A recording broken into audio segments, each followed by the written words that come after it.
Hello everyone. Welcome to today's webinar for week 5 of ocTEL. Hopefully you can hear me. If you can, some of you can give me a green tick. You can do that via the participation box. Excellent. I can see a number of green ticks, which hopefully means I'm coming through loud and clear.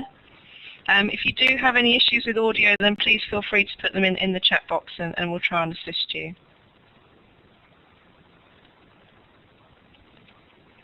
Okay, so the theme of this week is about leadership, management and keeping on track with reference to technology-enhanced learning projects. A key part of any project is identifying and engaging with your stakeholders. So today we're very pleased to have presentations which will look at how we can engage with students and also the role of leadership in e-learning projects. So for those of you new to Collaborate, as I mentioned, please use the chat window if you have got any issues with audio or any other issues with Collaborate itself. If you can put any questions you want to ask the presenters into the chat window, and we'll have time at the end of each presentation to hopefully respond to these questions. You can also use the green ticks or crosses if you are asked anything through the presentations, or the smiley face options, and they're all at the top of the participants box. So if you're ready to start, if you can just give me a green tick. That's great. So our first presentation is on student engagement, and I'm delighted to introduce Ellie Russell, who's Projects Officer for the Student Engagement Partnership. So over to you, Ellie. Okay, hi everyone. It's great to be with you today. If you could give me a green tick to let me know that you can hear me, that would be great. Okay, that's good. So I'm going to start off by talking about some of the student engagement literature that exists. A literature review that was conducted by the Higher Education Academy in 2010 summarised the research into student engagement practices and their effect on outcomes. Much of the literature on engagement comes from America and Australia, where surveys such as the NESE have made comparisons between, for example, hours committed to study and eventual degree outcomes, and it's easier to compare that than in the UK, where we don't standardly survey these things.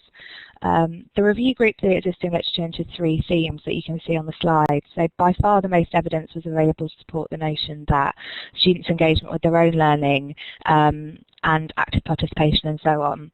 Some was available around student identity, so how students see themselves, their backgrounds, and the effect these things have on how likely they are to engage with their own learning and how much they get out of that engagement.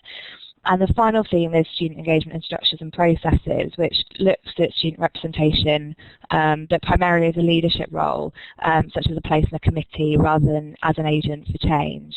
And the literature has a lot less on this, and the authors of the report note that specifically students' engagement with curriculum design is a design and change is notably absent. So the research has shown that there are strong correlations between student engagement and the sense of students taking an active role in their own learning, and favourable outcomes in areas such as performance, persistence and satisfaction. So that means that students who are more strongly engaged with their course will get better marks, they'll try harder, and they're going to be more satisfied with the course. And all of this is excellent evidence that universities are taking on board to try to improve teaching and learning practices, particularly in the US. So, for example, the 7 effective practices that I've listed on the slide of teaching and undergraduate education are widely respected across America because the evidence base behind them proves that they improve outcomes and that colleges find helpful. It's not going to surprise anybody listening to this that these principles lead to better learning, but the evidence base behind them has really given colleges an incentive to drive forward changes in this area. So in terms of student engagement in the UK, there's lots of work carried out on student engagement and learning, particularly by organisations like the Higher Education Academy, but I think in no small part due to the existence of student unions and organisations like NUS, there is a focus on embedding student voice in processes, structures and decision making. So although the practices around student engagement may be long-standing in some cases, such as your course structure system or the existence of a student union, student engagement as a policy priority is relatively recent, and we're now really moving beyond a narrow focus on the validity of various systems of student representation and instead trying to describe the concepts that are linked to student identities and the potential of individuals to influence their environment. So there are lots of concepts that have clustered around this term student engagement. It can be quite vague and appropriated by lots of different interests. So ideas such as co-creators, co-producers, active participants, students as collaborators, students as agents for change. And the concept of partnership is one that's really emerged and gained quite significant currency. So the significant development of this term was kicked off by, you could argue, NUS and HEA's toolkit in 2010, which framed partnership as the end goal of all student engagement activity. And in 2012, QA published the Student Engagement Chapter of the UK Quality Code. And so Chapter B5 sets out the expectation that institutions engage with students as partners, both individually and collectively. The Quality Code doesn't define what that means, and it really emphasises the importance of institutions creating their own local definitions of partnership. And then towards the end of 2012, NUS published a Manifesto for Partnership, and that document sets out what partnership could mean and why students' unions are so important, we think, in creating and maintaining partnership approaches. And the diagram that you can see on the left of the screen is from this 2010 NUS HEA toolkit, showing the stages of engagement and leading to, as you can see at the bottom, this end goal of partnership. So NUS's Manifesto for Partnership suggests that in order to try and make partnership a meaningful choice, we need to examine and reject potentially some of the alternatives. So rejecting and rethinking concepts of learning and how education is delivered will have an impact, we think, on the way that we talk about higher education to prospective students and the way that we induct new students into it. So one of the alternatives that probably unsurprisingly we single out for rejection is the consumerist model. We think consumerism sets up quite a dangerous imbalance because students think they have a very inflated notion of their own power, but they're in fact limited on commenting only on what's been sold to them and coming up with quite unimaginative shopping lists. And the role of educators, their expertise is also devalued. So this quote that you can see on the screen is from the Manifesto for Partnership, and it sums up the reality we think we face in the current policy environment, so that regardless of whether students agree with the values and characteristics of the funding model in which they sit, they may adopt behaviours that we associate with consumerism unless we offer a new and compelling way of thinking about learning. And we think that a new way of thinking about this could be students as partners. So this is also about articulating what we stand for rather than just what we stand against. So the manifesto also looks at the apprenticeship model of learning, so the idea that a student attends university in order to gain mastery in a particular subject and spends time with experts in order to do this. So in our experience, advocates of this approach feel that students should be able to comment on things like the library or car parking, but they're not qualified to comment on the curriculum or course content, for example, because they're not yet an expert. So we don't think we necessarily wholly need to reject this approach, but we do need to reimagine it. And students will be apprentices in the business of student engagement. They're going to need support and coaching from various sources, including the Students' Union. It doesn't just need to be from other students and staff, to engage effectively as partners. So advocates of the apprenticeship approach are often wary of the idea of students and partners because it can imply a level of equality, this idea of equal partners. And so we really think that equality is as much about respecting each other's views and approaching discussions in good faith as it is about having similar levels of knowledge. Students aren't subject experts, but they do have knowledge that only they can provide. They provide a very clear sense of what is in the student interest, and to do that, that takes leadership, the ability to assess where the student interest lies and argue for it, and the ability to listen to various constituencies and ensure that their concerns are understood and that they are informing debate. And that will certainly need support and development for representatives to fully realise that role. This also means that we need to reject the idea of course reps and other student representatives only collating a kind of massive views and regurgitating them, and being clear that atomised student feedback should never be a substitute for serious student representation. So what is partnership? As I've already said in terms of the QAA Quality Code chapter, partnership is going to look different in every institution. It has to be relevant to your community of staff and students, and ideally to be reviewed every year. So there's not a one-size-fits-all approach, but we can probably agree that at its heart, partnership is about students and staff working together to improve education. And maybe if you agree with that, you could give me a tick to see if I'm on the right track. We think partnership is about investing students with the power to co-create not just knowledge and learning, but the institution itself. And students will need to be inducted into this community of practice, and as I've already said, not expect to be automatically adopting engaged behaviours, particularly given that this status should involve responsibilities. It's not just about the rights and benefits that this will bring for students. And from NUS's perspective, the broader goal is preparing students for active and engaged citizenship and not just a life of passive consumerism. So I just want to say something about students' unions. So individual students will probably engage in various forms of their learning, but we really think a whole system of partnership has to flow through the students' union.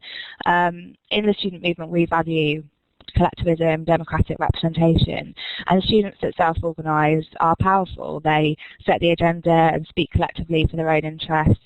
They express what they care about. They're not just commenting on somebody else's agenda or a view of what the student experience is.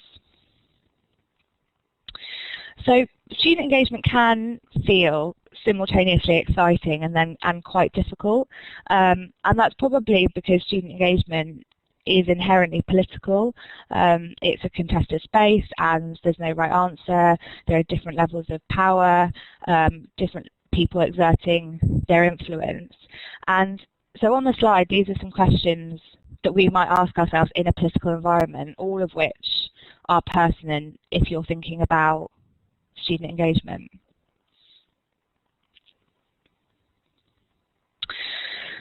So I think there are lots of reasons why technology is an area that's really ripe for partnership with students. So, for example, students' digital know-how needs to be used as a resource by the institution.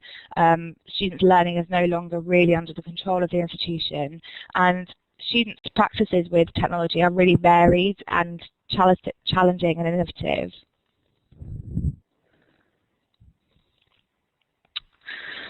So I wanted to highlight a couple of examples to you, one about involving students in curriculum design and one about a technology enhanced learning project that was part of the Changing the Learning Landscape programme in its first year. So the idea, this is from Sheffield Hallam. The idea of involving students in curriculum design is often quite controversial, but there are some really great examples of where this is happening successfully and to the benefit of students and staff. So as an example from, this is from HEA Students as Partners Change programme, and Sheffield Hallam created these course design consultants to be a more meaningful, to bring a more meaningful student voice into curriculum design. They felt that previous involvement of students in curriculum was very ad hoc. It was overly reliant on module evaluation surveys, and those surveys were too late really to have a tangible impact. So they worked very closely with the Students' Union to create this role of course design consultants. They were recruited on a part-time basis, paid and line managed by the university through a student placement post. And these CDCs were given training on things like quality enhancement, student engagement and curriculum design process by institutional quality assurance and engagement enhancement staff. They went into disciplines other than their own to facilitate solutions-based workshops with students and with course representatives. And then their findings were written up into a report and they were shared with course planners, departmental staff and student course representatives.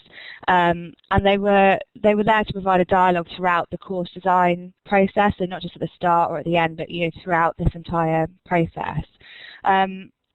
And the case study is available on the HA website, but there are a few key messages I think from the case study to pull out. So seeking and communicate how an initiative is a win-win for all involved, specifically for students and course design teams. It's really important that it's relevant to both of those audiences. Try to capitalise on existing work-based learning initiatives or co-curricular activities within the institution to seek student involvement. Marry up initiatives to existing institutional strategies. So Sheffield Hallam CDC initiative was tied to the implementation of the institution's learning and teaching assessment strategy and academic quality framework, which is a very long title. And things like establish and initiative governance across the institution in partnership with the Students' Union.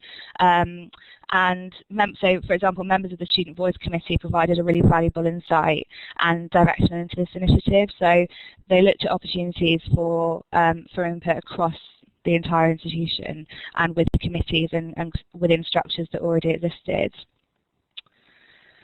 So another example is from University of York. So this is the example that I mentioned about that came from the Changing the Learning Landscape in its first year. So academic integrity. It aims to assist students in the proper citation of their work and to prevent plagiarism through ICT use. It's multi-platform, so in addition to a main site, there are versions that are provided on Facebook and Twitter as well as a personal blog. The university had ownership of the project and they identified the perceived problems that would be addressed, but the university was really proactive and directly engaged students and the Students' Union. So following recommendations from the student representatives, there was a dedicated website for students that was launched, and it was going to include a student-monitored blog. A set of referencing booklets on all styles were also made available, and the programme itself was run by engaging students from the commencement of their degrees right until the end. The Students' Union was really enthusiastic about the project, which definitely helped. They organised a campaign alongside the website launch, which was run in conjunction with academic support staff. So again, you can see that partnership working well and actively. So a couple of learning points. The project did involve student consultation from the beginning, so they didn't necessarily need to tweak the solutions later, but the consultation itself was actually quite top-down, with the institution defining the problems and the scope, and it didn't allow for practice suggestions from students on altering the structure in the first place. So certain features that students in the consultations noted were absent from the initial consideration. So I suppose the lesson here is that potentially involving students in designing the scope of the project, not just necessarily involving them from the start once you've identified the problems or the scope of the project, can be really helpful. And the students were assigned really specific roles and goals, which ensured that there was some sustainability, and the involvement of the Students' Union meant that there were lots of different access points to the service, and it reached a much broader spectrum of students through this campaign that they organised alongside what the university were doing to advertise this service. So, let me change the slide. Some examples from the Jisc Design Studio. I really encourage you to visit the link below, and I've just highlighted some examples that you can put in the search box there for institutional case studies on things like students as digital pioneers, working in partnership between staff and students, and students acting as change agents. Very detailed case studies, and the Jisc Design Studio in general is just an excellent resource. And finally, some more information. I've included a link here to NUS's Manifesto for Partnership. Some details about the Student Engagement Partnership, which is the team that I work for. We're housed by NUS, but we're funded by the Higher Education Funding Council, and we're undertaking various projects and supporting institutions with their approaches to student engagement and partnership. And I'm very happy beyond this session to speak to any of you individually if you're trying to get schemes, processes off the ground. And also a link here to Jisc enhancing curriculum design with technology that might also be of interest. And the Change Agents Network, I'd encourage you to visit their website, follow them on Twitter. It's groups of students and staff from across institutions that have tried to introduce student change agent projects. And they're doing great work, sharing good practice, and connecting the staff and students that are interested in this across the country. So I'll finish there and hand back over to Julie to see if there's any questions. Thank you, Ellie. That was a really interesting presentation, and there's been lots of agreement with you in the chat room about the importance of engaging students, and agreeing with the issue you flagged up. We all face with only consulting sort of the nominated student reps. I know when I go to meetings, you sort of see the same faces, and you wonder how whether they really are representing the views of all the students. So I agree it's important to get as many people involved in the process as possible, not just the people who are nominated as a student rep, who may well have to sit on multiple committees and say the same thing over and over again. We had a question about the case studies. Are there links available to these case studies for further information? There are, so I can send you the notes from the slides about the York, the example from York, and I'll find the Sheffield Hallam example. It's available on HEA's website, so I'll search for that and put it in the chat box. Okay, that would be great. And then at the end of the presentation, if you have a look at the Jisc Design Studio, the link's at the bottom of that slide. Okay, thank you. So we had a question from Rose. Well, I assume it was for the first case study. Were students planning for their successors or for their own learning? That's a good question. I'm not sure I know the answer to that. Is that something that I could contact Sheffield, the people involved, and get back to you on? Yep, I'm sure that would be fine. It's definitely an interesting question. You know, what benefit is there for the students if they're planning for somebody else or for themselves? Yeah, and I think there's definitely some institutions have found that it is it's very challenging to plan a curriculum with current students sort of as you go along. But sometimes, as you say, that there is a difficulty in setting a curriculum for the group of students that aren't going to be going through it.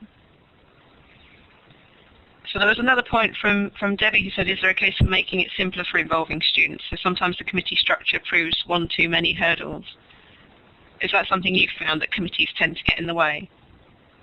I think that they have the potential to. I mean, I wouldn't necessarily advocate removing students from committees in order to make the point that committee structures aren't necessarily effective, because you can potentially then miss out on important discussions and decisions. But I think it's important to have different kind of schemes, levels of involvement that throughout the different levels of governance, but also potentially removed from that as well. So things like students with change agents projects, course representative structures, they're not necessarily based around committee structures. They're operating outside of it and trying to influence what goes into it, or trying to find the points at which decisions are really made in order to influence them. So yeah, I wouldn't necessarily remove students from that, but have things that can complement it, operating alongside it. Okay, another point that Brian mentioned, so they're currently appointing a user experience coordinator, and he mentioned they've also had a director of student experience. What's been your experience with these sort of posts, and is this something we should be looking to do? I think so. I mean, I'd encourage you to be looking at your students' unions in the first instance to see if there's opportunities to invest more in the roles that they have, to see if there's, to avoid duplication of work, or to see where in the institution it's best placed to have these people who have the most kind of reach and relevance to various audiences. I think it is, I mean, any investment in, particularly in kind of staff capacity and resources, is fantastic to hear in terms of student engagement and partnership. There are some great examples, Birmingham City, Cardiff, a few other places where they've had roles that are based both in the Students' Union and in the university. So there's a kind of accountability to both of those organisations, and they're able to effectively work across both. Okay. Thank you very much. So last question, I think, was from Tracy. So how does the government align students as partners with higher student fees, and at what point would they question the value for money if students are redesigning courses? It's a good question. I'm not sure that they are particularly well aligning students as partners with value for money. I think the government there's a lot of rhetoric on the idea of students' rights, but again, that's quite a kind of consumerist mindset. It doesn't necessarily indicate a level of partnership. I think I'll also circulate a link to a blog from our Vice President of Higher Education, Rachel Wenstone, about how students' rights and partnership can interact with each other without cancelling each other out. I think really what this idea that through students as partners, we're trying to tackle the idea of a kind of consumerist mindset, and there's some guidance coming out from a group that have been looking at student charters and how to move them more towards partnership agreements. So that will be coming out quite soon, and I think that will be a really a useful tool for institutions to start to think about how they can use the process of creating a charter to come up with kind of expectations and behaviours that might frame a partnership approach, and how they can situate it in a kind of a broader spectrum of activity. Okay, but that looks like something we should be looking out for. So thank you very much, Ellie. That's been a really interesting look at how we can engage students. So perhaps a round of applause for Ellie. There should be an icon for you to do that. Under the smiley faces. Okay, so I'll hand over to Brian now, who will be overseeing the second half of the session. Hello everybody, I hope you can hear me. Can you just give me a tick if you can? Thank you. Yes, one of the joys of collaborative learning online is to get to meet people you otherwise might not meet in person. In that respect, I actually haven't met our next presenter, Professor Shân Wareing, but hopefully at some point in the future I might. Looking through Shann's bio, as you probably have already, she's actually worked in many national organisations that we'd be familiar with, including Jisc and ALT and SEDA and HEA. And in this second section, Shann's going to lead us through the concepts of leadership and how these can be applied effectively in the context of e-learning and higher education. So I'll hand over now to Shân. Thank you. Oh, thank you very much, Brian. Hello, everybody. Can you give me a tick if you can hear me all right? Okay.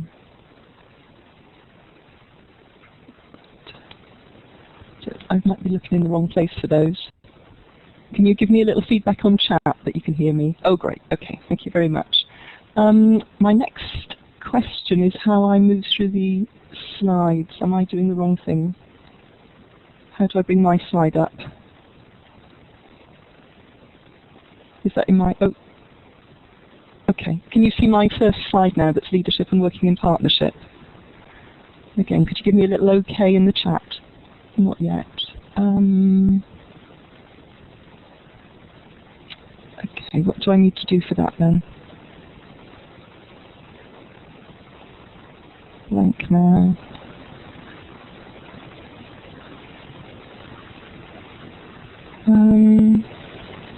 Can anybody, Brian or Caroline, can you give me a hand here? It's showing up right on my screen. Oh, okay, lovely. Thank you. Good. And have I got control here of that? If I click, does it go forwards?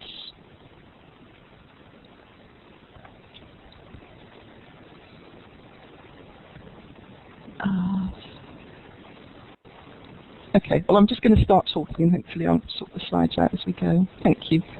Okay, well obviously feel free to comment as we go and I'll try and incorporate your responses into what I'm saying. I'm going to kick off probably slightly at the more abstract sense and some principles that I've deduced from my own oh, you can't hear me now. Oh, okay. Thank you. Okay, I'll just keep going. I'm going to move from the more abstract into some examples to illustrate. I'm going to try and give you examples of things which failed as well as succeeded, because I know the temptation to give the glossy version, but I think generally we probably learn more, thank you Julie, from failures than successes. I'm going to talk about leadership generally and partnership generally, but in my examples I'm going to be including examples from e-learning and students, and I think some of what I'm saying will chime strongly with what Ellie's been just talking about, and particularly her point about respect. Okay, so here's a little bit about myself. Okay, let me see where my arrows are then. That one? Does that take you into the slide about me? Could I get a little yes? Yes, lovely. Okay, thank you. This is just a bit of my background. My disciplinary background is initially English Literature, Language and Linguistics, education, and then I've worked a lot with SEDA, and more recently higher education, academy, also worked with Jisc and ALT, and now with the Leadership Foundation. And my background's quite eclectic. I've been a bit of a Jill of all trades, which I think is actually really useful for me now, which is why I wanted to mention it. I've taught English as a foreign language, I've coached sport and I've coached students, I've been a study skills tutor, worked in education development as a manager, and now I'm Pro Vice Chancellor, Learning and Teaching here at Bucks. Okay, so that's a bit about me, and I should also mention probably that I rowed competitively for 20 years, and when I think about leadership and partnership, I probably draw quite a lot on that experience, so I just wanted to mention that as well. Okay, so these are some of my ideas about what leadership is. I'm aware there's a huge literature out there on leadership, and I've read a very, very small fraction of that, a tiny fraction of that.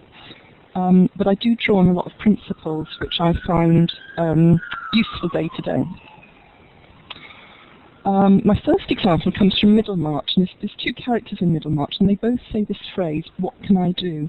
And the first one, Rosamond, says it when she finds her husband they've become bankrupt. And she kind of throws up her hands in horror and says, "What can I do?" Meaning, there's nothing I can do. Sorry about the siren in the background. And the second character, Dorothea, again, faced with another character in trouble, says, "What can I do?" Meaning, how can I help? How can I change things? And one of the points I wanted to make about leadership is, as my final bullet point on the slide says, it's not about your title, it's not about your rank, it's not about your salary, it's not about the size of your team, and it's certainly not about how new and shiny your kit is.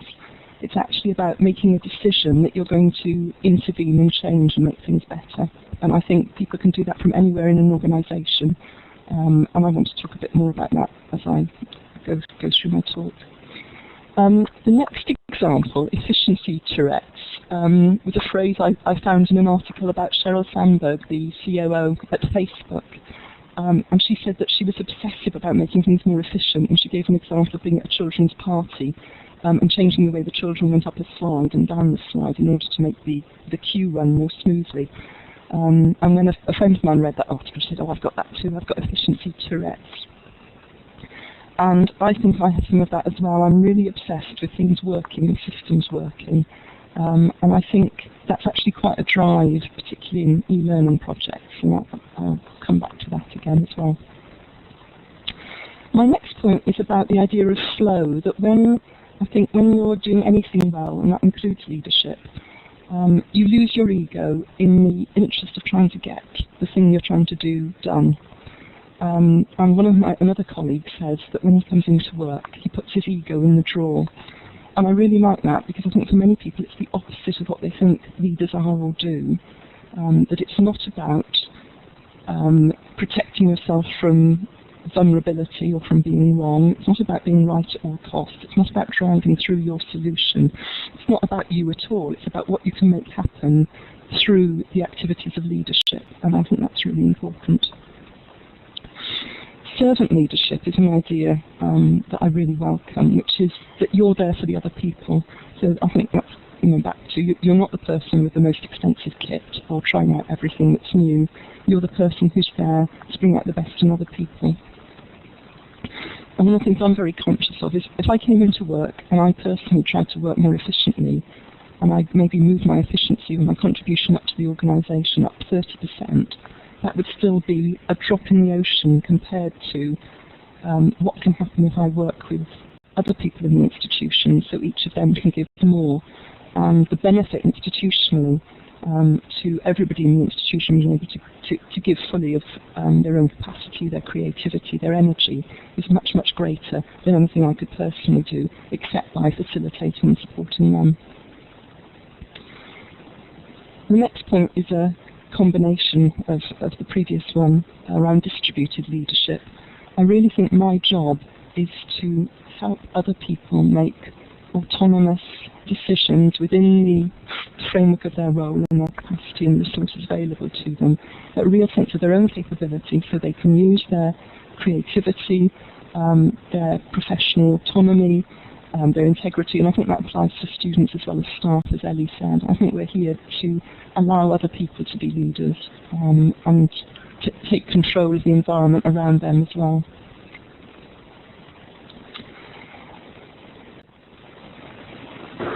Excuse me, Shan, can I just interrupt a second? Yes, quite a few people are saying that they're finding it difficult to hear you. Is it possible for you to increase your microphone volume or sit more closely to it? Is that better? Is that any better? That's brilliant, thank you. Oh, good, sorry. Let me try that again. Is that better? Fern, can you hear me better now? Good, thank you. Sorry about that. Okay, the next point I wanted to make was about, and I've put it as seeing the wood more clearly than the trees, because I think, obviously it's a cliche to say you can see, can't see the wood for the trees. My view of leadership, and again, particularly in e-learning, is that you need to be aware of the trees and see the trees, but always be able to see the wood more clearly. And I think there's pros and cons to that, you obviously need to be able to see the big picture and not get lost in the detail. But I heard a very interesting program about leadership that looked at the effect of hormones on the brains of people in leadership roles. And it said that actually brain structure changed to become less empathetic because of this requirement that you took a high-level view. You see the wood and not the trees, and that makes you actually less sympathetic to individuals and less likely to see an individual's situation in a context where you have to act at a higher level. And in fact, you may have seen research that says there's a very high proportion of people with psychopathic qualities in very senior roles, which due to them thinking that other people are there for their disposal or to fulfill their plans. And this research was saying actually there's a reason for that leaders are having to make decisions at a level that doesn't necessarily consider the needs of individuals but doesn't consider the needs of the collective.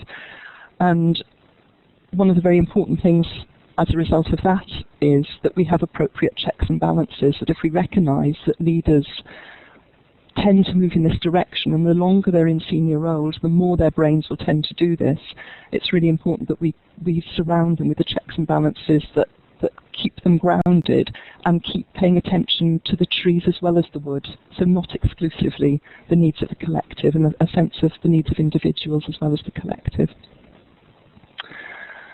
Okay. So this is another sort of exploration of what I think leadership is. One of the things that has struck me, I suppose, in my experience, is that there's a balance between maybe one of the things we associate a lot with leadership, blue sky thinking, horizon scanning, looking long-term ahead, having very clear goals, with being hands-on and keeping things working. And my experience has always been that there are things that I've wanted to achieve in the long term, but there are things that are always on the edge of breaking down and collapsing in the short term. And the way I've summarized it is in this chart you can see in front of you, this diagram, that a leader may have to be working towards the left-hand side. You may have to be very hands-on, really looking at what's happening to individuals, looking at the detail to keep things working. And that's particularly true at times that you're in an unstable or inefficient environment, or working with a lot of new people, or in times of rapid change. Whereas I think when we all want to be moving in a leadership role, you want to be moving across this rectangle towards the right-hand side, where you've got things running well, people in post who understand their roles and they've got the expertise they need to do their jobs, and you've got some level of stability. And at that point the leader can look further ahead. And it seems to me that you're always mixing those two, and the art of good leadership is knowing where you are in that rectangle and how quickly you're able to move from left to right. I think it's very important that we are on that trajectory. Leaders serve their communities best when they can look further ahead and think further ahead. But that's only possible if you've kept the platform that you're working on, and I mean that in the widest possible sense, up and running. So sometimes you have to go back to the left-hand side and just get your hands dirty and make sure things aren't going to collapse.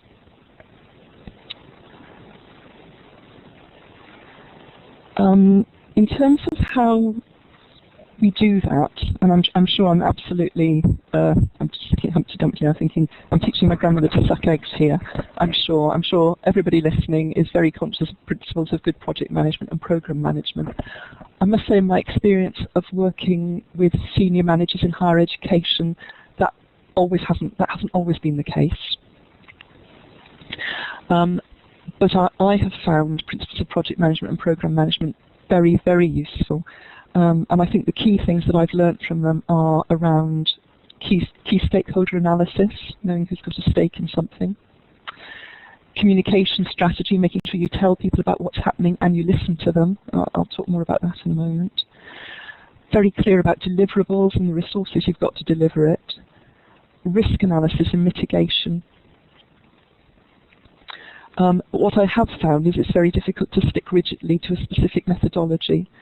So that's the point at which I'd look to Humpty Dumpty and think, well, actually, it's which is to be master. So I would use project management to serve my ends rather than me serving the ends of project management.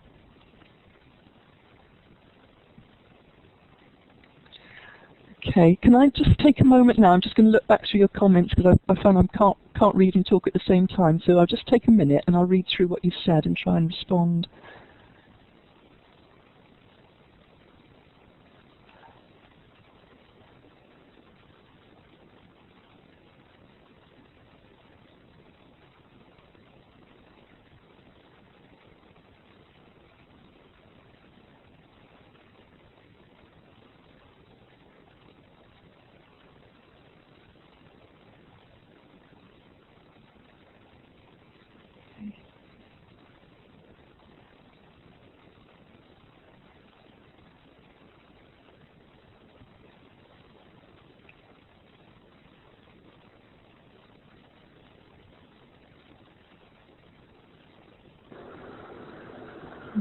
Sorry, I'm just reading through what you've commented on.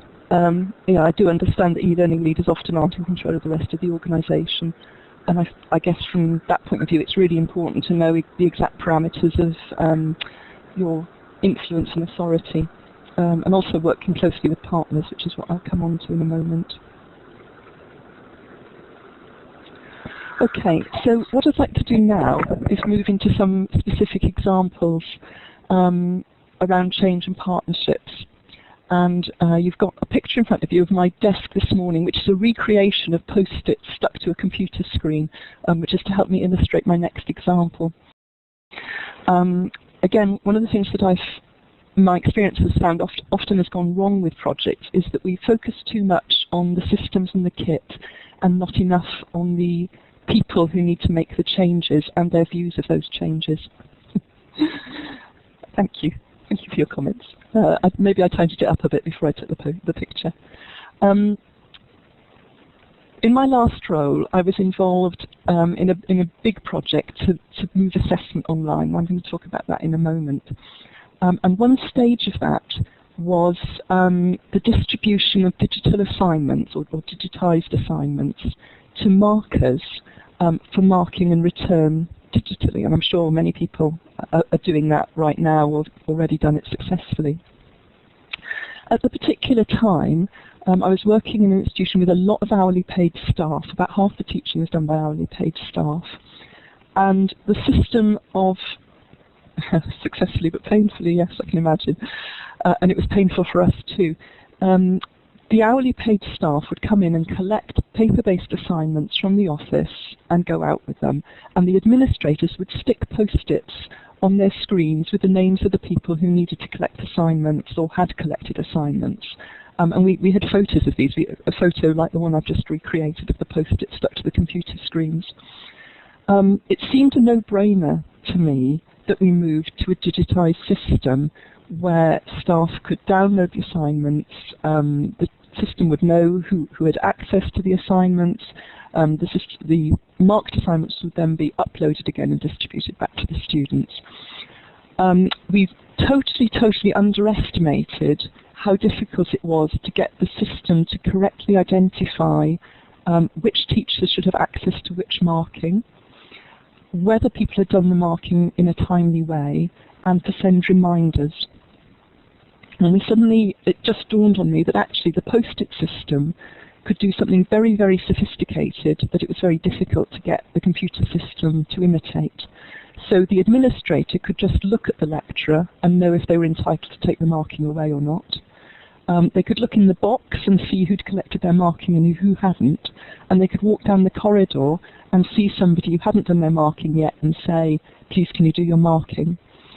And this very crude, apparently crude system of post-its and people was very, very sophisticated compared to what we had to do with the computer system to get it to do the same thing. And of course the downside of the post-its is sometimes the glue stops sticking and the post-its fall to the floor. So I haven't got that after picture of my computer without the post-its on, but you can imagine it. And that was a real watershed moment for me, a real critical incident when I realised that I mustn't underestimate the local knowledge that people had and the difficulty of recreating that in a digital system. Again, I'm sure that's teaching my grandmother to suck eggs on that. I'm sure you all know that. But it's my example of it. Okay, so change in my view, is more about people than it is about kit or platforms or processes or forms or resources. And I know that, and I still make mistakes. So I'm not claiming to get it right all the time by any means. I've given you 2 examples here. One is the Jisc project, Digital Integration into Arts Learning, that I led at my last job, University of the Arts London. And the other is something I've just talked about already, Assessment Online. And I wanted to give you, I just wanted to say a bit about the principles behind those and how it fits with what we're talking about today. So, digital integration into arts learning was part of the Digital Literacies project. And one of the things that, my principles in the way we approached this was to take a communities of practice approach, to recognise that people need to be defining their own goals in terms of digital literacy, that development needs to be just in time and not just in case, that the resources in communities are shared between the students and the staff, and obviously often students have skills in terms of digital literacy that the staff don't yet have, that the training has to be purposeful and it has to be personal. So in our DIAL project, our Digital Integration to Arts Learning, we used the funding from Jisc to set up communities that had specific goals and where the community themselves supported each other and generated resources to help them make the learning in digital literacy they had to make. And I felt very strongly that we couldn't have a chart of what people had to learn because it was so different for different roles, and it was very hard to explain different levels of digital literacy. And it had to be something that was being done locally in communities, and it had to be self-sustaining. We couldn't afford to bring in enough people to do the training that was needed. So our communities needed to become good at learning to learn themselves. They needed to have a sense of agency and confidence, and they themselves needed to be confident that they could flexibly and dynamically respond to new challenges. So that underpinned our digital integration into arts learning. And the other project I wanted to say a little bit about was our major assessment project, again at University of the Arts London, my previous institution. One of the earlier comments in chat said that you said, let me just go back, you said you'd managed to move to online assessment and it was successful but painful. This project too was extremely painful. It was really against the culture of the organisation. We did adopt, I think, really good partnership principles. We took the goals of the project forward through the committees, and then we had a working group and a lot of town hall collective meetings where anybody could come and talk, and we tested all the stages of the project on the community. We allowed people to vote between different ways of doing things, and we had a very public and explicit communication strategy. We had a roadshow. We went round to all the different departments and colleges with a published timetable, so people knew when they would hear us talking about it. And we also created a CD with all the materials on and videos of students talking about their experience of assessment when it had gone online, which we sent out to all staff to their home address, because as I said, we had many hourly paid lecturers who we didn't know we could necessarily communicate with in any other way. So we spent probably 3/4 of the time in developing this project in consultation and communication, and we used students in pilots, and we then videoed them talking about their experience of the pilot, and we've put the videos up on this website. It was extraordinarily painful, though. It was a huge cultural change, and I think there's still fallout and repercussions for it. But I wanted to talk to that now, and this is my final slide, in relation to principles of partnership. I think in the end that project was successful because we did bring to its respect for people, for their experiences and for their knowledge, and I understood we needed to make changes, and we knew that. We knew we had things going on at exam boards that we couldn't tolerate. We were going to have to make changes for the sake of the students, for the sake of the institutional reputation. Personally, if somebody changes what I have for breakfast and I have no control over it, I'm deeply upset for the rest of the day. So I completely recognised the anxiety and discomfort people have during these changes. I think we did listen to people, and we had frequently asked questions on the website, and we tried to respond all the time to the questions people had about the process.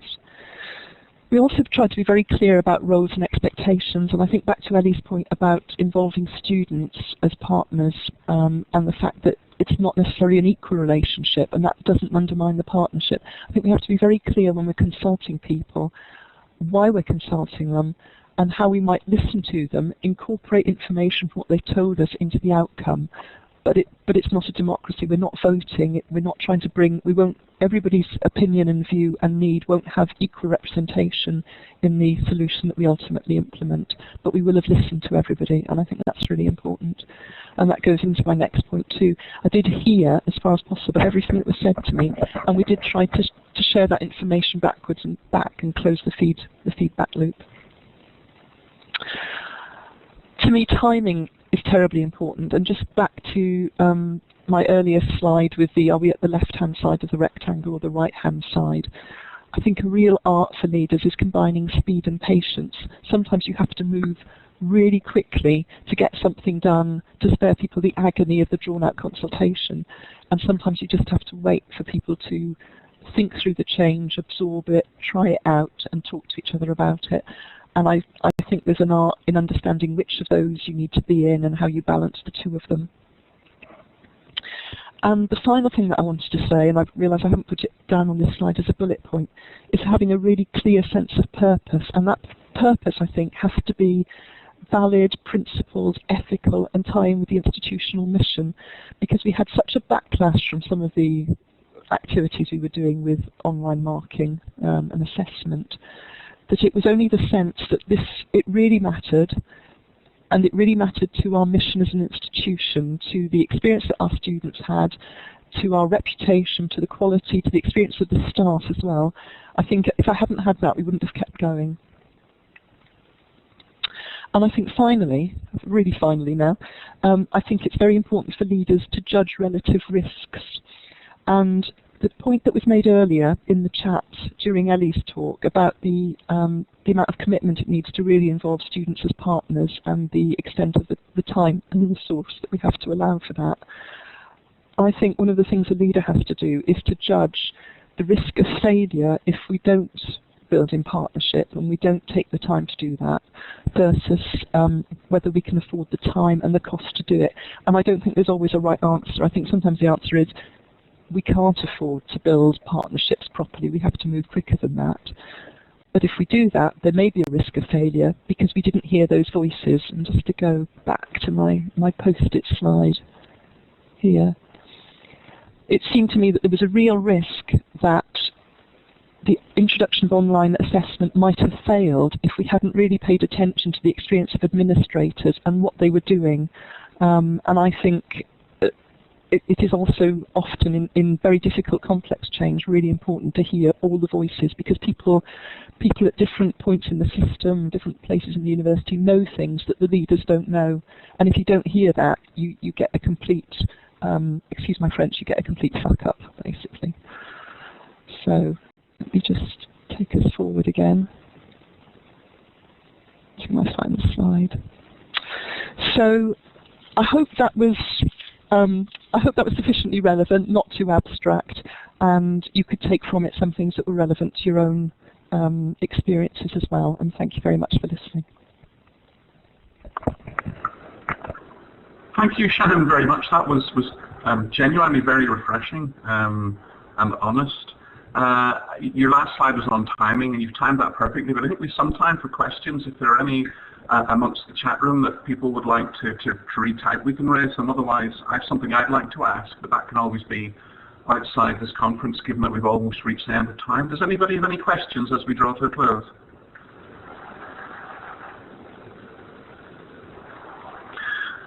Can I quickly ask, and this may not be of particular interest to everybody, but you mentioned about servant leadership. I'm conscious that to some people that might seem a contradiction of terms. Is it something you'd like to expand on briefly? Well, I didn't know it was a term actually, but it turns out to be I think it's a 1930s theory, but I think it's that the leader is there, your team aren't there to serve you as a leader, you as a leader are there to serve your team.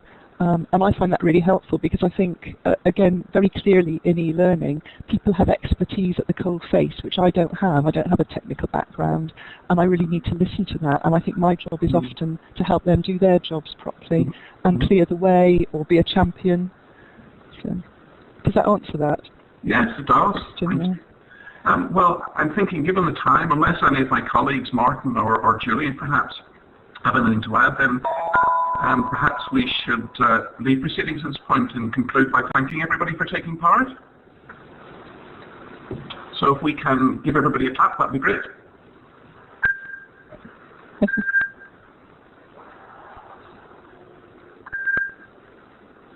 Brilliant, thank you. I think at that point we shall draw proceedings to a close, and thank you everybody very much for taking part. Thank you. Okay, thank you. Bye. Bye.